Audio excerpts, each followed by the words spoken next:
I woke up mad at billionaires, so we're going to talk about Sodom. Also, it's Pride Month, so we're going to talk about Sodom. Let's do that. Let's talk about Sodom and Gomorrah. Now, a lot of Christians will tell you that the sin of Sodom was being gay. A lot of Christians will tell you this because a lot of Christians are fucking morons. As someone who follows this religion, I will openly admit that our idiot ratio is pretty fucking high. And amongst Americans, that number goes up significantly. American Protestants do not understand their own book. This has been made abundantly clear. These are the same people calling empathy a sin. These are people who think Genesis 1 through 3 literally happened. You should not trust a single one of their theological opinions. They are morons. And they're ruining the goddamn world. So I'm here to set the record straight, okay? Because I've been thinking about Sodom a lot lately. Because if you haven't noticed, things are, they're shitty. And I do think that there is a reason that interpreters have enjoyed leaning towards the gay interpretation of this story over the past several centuries. And that is because it's awfully convenient. Because what the story is actually about is about a town that does not take care of its poor and needy. And it's not welcoming to outsiders. The people of Sodom weren't punished for being gay. They were punished because they saw two outsiders come into their town and decided, you know what we should do? Sexual assault. Something else. By the way, biblical heroes, they're not heroes necessarily. They're protagonists.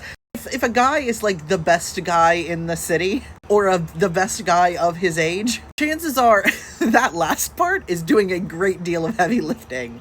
It's not necessarily that the protagonists of these stories are really, really good, awesome, amazing people. It's that everybody around them sucks. Like, just sucks so hard. So Lot was the best guy in town. Because he was the guy who, welcomed these strangers into his home instead of, assaulting them. Which is a remarkably low bar. He did, however, offer his daughters up to the people of the town in exchange for not doing that to the angels. And this is part of the story that I feel like a lot of people don't really read into. Because after that, Lot's daughters assault him. And they do this so that they can become pregnant and have families. Lot has taught his daughters that these kinds of things are transactional, that people's bodies are a commodity. What Lot perceived as an act of mercy taught his daughters an entirely different lesson, which is that people are things.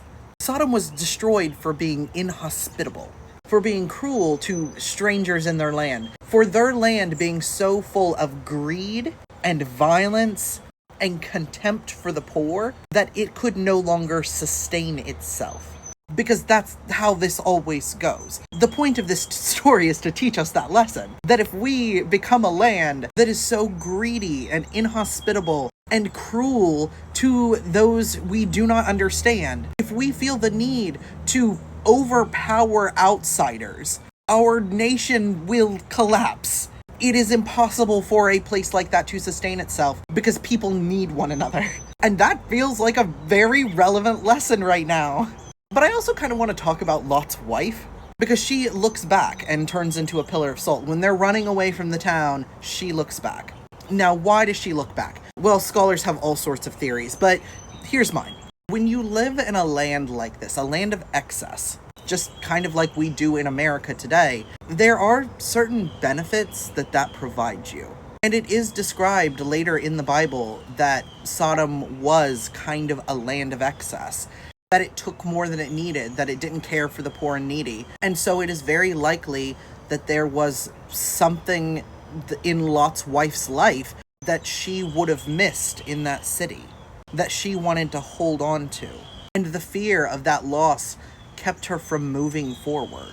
And I think that's really interesting because I think we are at a pivotal moment here where we are going to have to accept a certain amount of loss, of privilege, of status, of convenience in order to build something better in the long run. I think that, and I even speak for myself, I do think Americans are going to have a difficult time giving up a certain level of luxury, giving up a certain level of individualism. And I think that those are things that Lot's wife may have missed. She may have been too afraid to let those go, and that's why she looked back.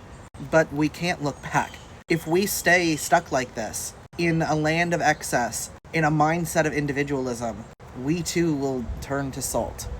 And I think that's why people like turning to the gay interpretation. It's a lot easier to just blame it all on gay people, especially when you live in the richest nation on earth.